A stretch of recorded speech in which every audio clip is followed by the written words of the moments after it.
Misconceptions about live selling. There are so many of them, and today we are going to talk about 5 of them. Hey friends, it's Amber over at Renewing Amber, and today we are going to talk about the 5 misconceptions that people have about live selling and what it means for your business, whether you are a live seller already or whether you're thinking about being one. So number 1 is that you can't make money hosting a live show. I think this is one of the biggest misconceptions, is that people are saying that basically live shows don't make money. Now, live shows are different than traditional listing. So if people are used to traditional listing, they're gonna find that live selling is a big difference. And I think a lot of people try out live selling and it doesn't work the first time, second time, third time, fourth time even. And so they're like, who can even make money on here, right? Traditional selling, you're taking items and you're setting a price for them and you're accepting the lowest you are willing to accept for an item, and then that item sells and you make a profit. Whereas live selling is a little bit different. Live selling, most of the time, you're putting up an item for an auction and you're starting it at whatever starting bid that you want it to start at. And if somebody bids, then the item sells, fantastic. And if somebody doesn't bid, then you don't sell that item. And so I think a lot of people, when they're starting out, they don't have a following, or they think that they're gonna sell this massive amounts of items and they only sell a couple and they're not making any money and it's not worth their time. And so they label it as a whole that Poshmark live shows don't make money, or whatever platform you are on. But the reality of the situation is if you put in the work to market yourself, to be consistent, to have really great prices, to have really great items, then you will make money. Live shows are more about a volume game than they are about listing 10 items a day, right? And so the more items that you have available to show in your live show means the more options and the more items that are going to be available to sell. And the more items that sell means the more money that you get. And so I think the misconception here is that people who don't really have that much experience with live shows are saying that they aren't worth it because they're not putting in the work it needs to take to be successful at live selling. Number 2 is you have to have a social media presence to be successful. And this one is so mind-boggling to me that people still equate selling items, whether it's traditionally or live selling, with a social media platform. Most people on social media are following you because they like the content that you're giving. Whether you are teaching people about reselling, whether you're just showing your journey with reselling, whether you are just showing your journey within yourself and people are following you within yourself, they're usually not following you to purchase something. Now, if you built a social media following based on selling items, like on Instagram or TikTok, that is something totally different. But with traditional selling and live reselling, you do not need a social media to be successful. Me and my friends are prime examples of that, where me and my 5 friends who own a Patreon live selling group called the Live 5 have all built our live selling businesses for the last 2 years without having a major social media following.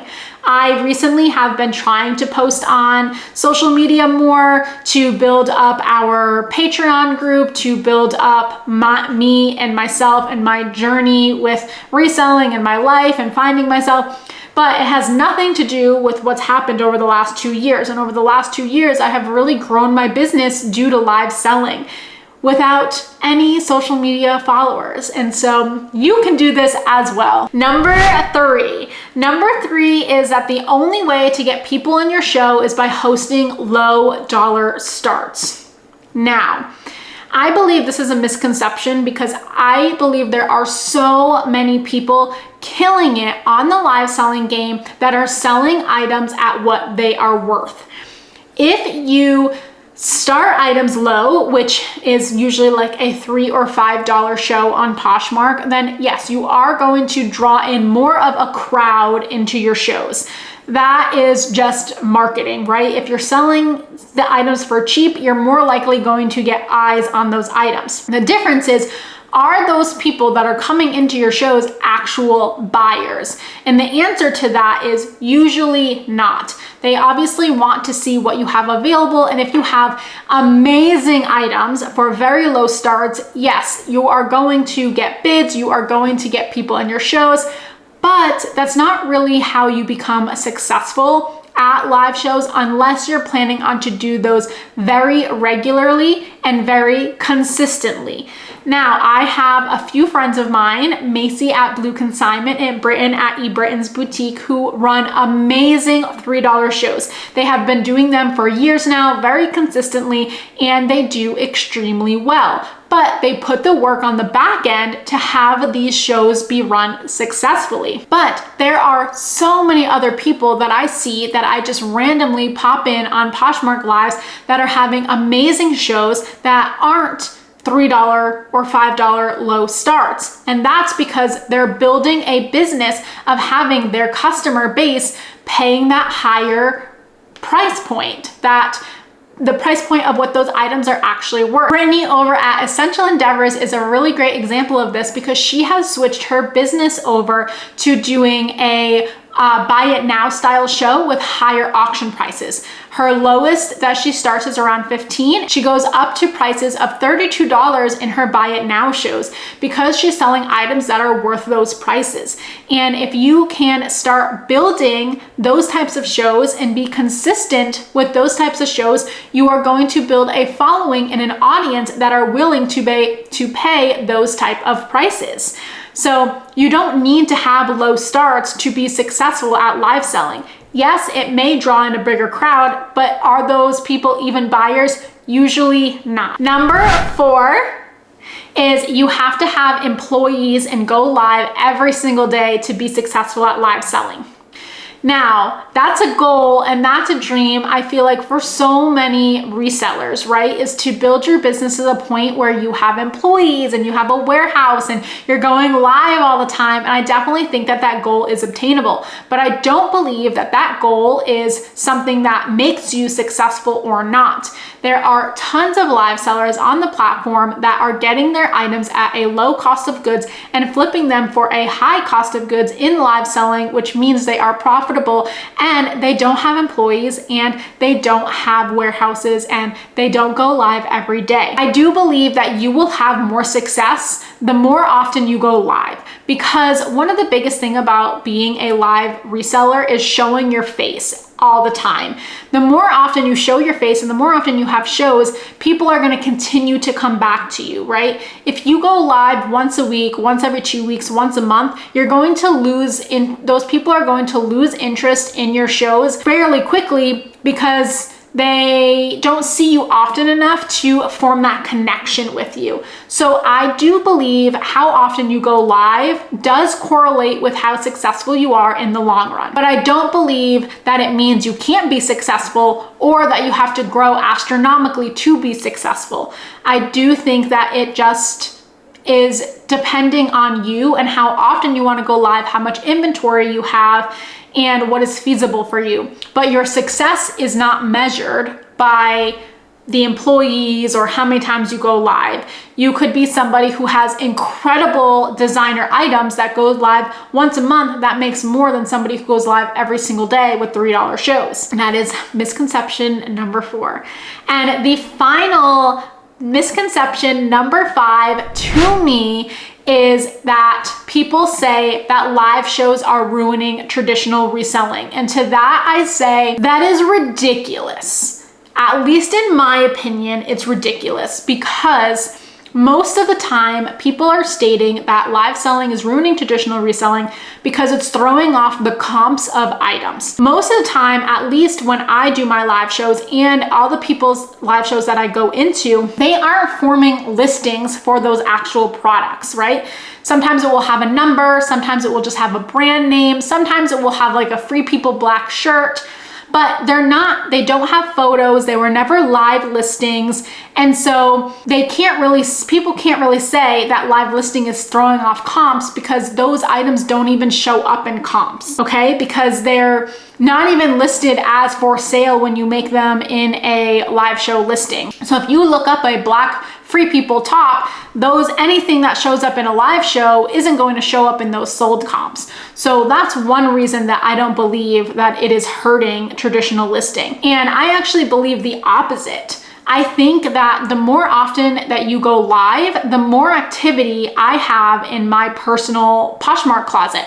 I have people bundling with my live items. I have people just outright buying items from my closet.